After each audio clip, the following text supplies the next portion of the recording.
You are a fluke. You are a separate event. And you run from the maternity ward to the crematorium, and that's it, baby. That's it. Now, why does anybody think that way? There's no reason to, because it isn't even scientific.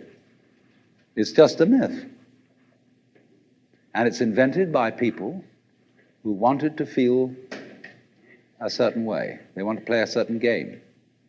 See, the game of God got embarrassing.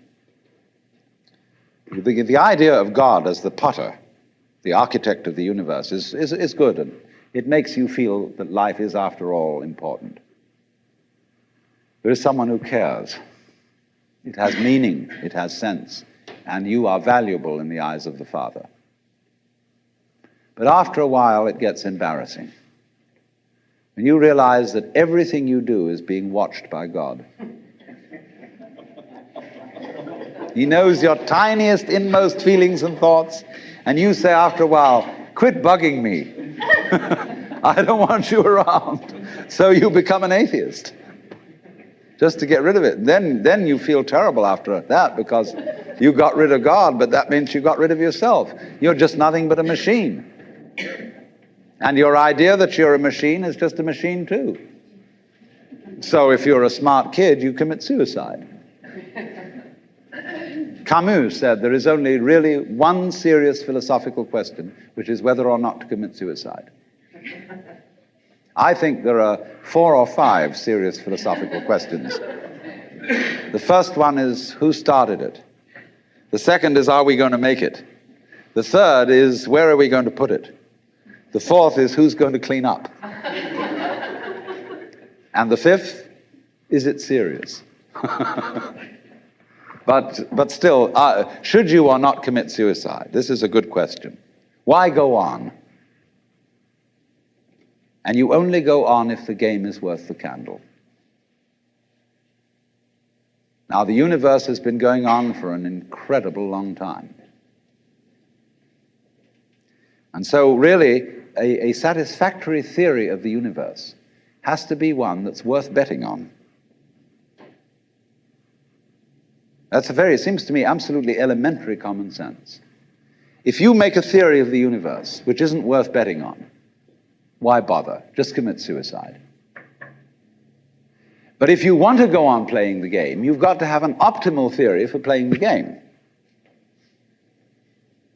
Otherwise, there's no point in it. But the people who coined the fully automatic theory of the universe were playing a very funny game.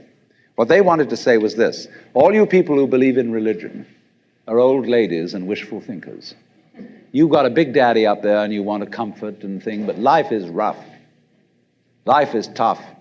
And success goes to the most hard-headed people. That was a very convenient theory when the European American world was colonizing the natives everywhere else. They said, we are the end product of evolution, and we're tough. See, I'm a big, strong guy because I face facts, and life is just a bunch of junk, and I'm going to impose my will on it and turn it into something else, you see. And I'm real hard. See, that's a way of flattering yourself. And so it has become academically plausible and fashionable that this is the way the world works. In academic circles, no other theory of the world than the fully automatic model is respectable. Because if you're an academic person, you've got to be an intellectually tough person. You've got to be prickly. See, there are basically 2 kinds of philosophy. One's called prickles, the other's called goo. And prickly people are precise, rigorous, logical. They like everything chopped up and clear. Goo people like it vague. For example, in physics, prickly people believe that the ultimate constituents of matter are particles. Goo people believe it's waves. And in philosophy, prickly people are logical positivists and goo people are idealists. And they're always arguing with each other. And what they don't realize is that neither one can take his position without the other person. Because you wouldn't know you advocated prickles unless there was somebody else advocating goo. You wouldn't know what a prickle was unless you knew what goo was. Because life is not either prickles or goo, it's gooey prickles and prickly goo. And they go together like back and front, male and female. And that's the answer to philosophy. See, I'm a philosopher, and I'm not going to argue very much, because if you don't argue with me, I don't know what I think. So if we argue, I say thank you, because owing to the courtesy of your taking a different point of view, I understand what I mean, so I can't get rid of you. But however, you see, this whole idea that the universe is just nothing at all but unintelligent force playing around and not even enjoying it is a put-down theory of the world. People who had an advantage to make, a game to play, by putting it down and making out that because they put the world down, they were a superior kind of people. So that just won't do. We've had it. Because if you seriously go along with this idea of the world, you're what is technically called alienated. You feel hostile to the world. You feel that the world is a trap.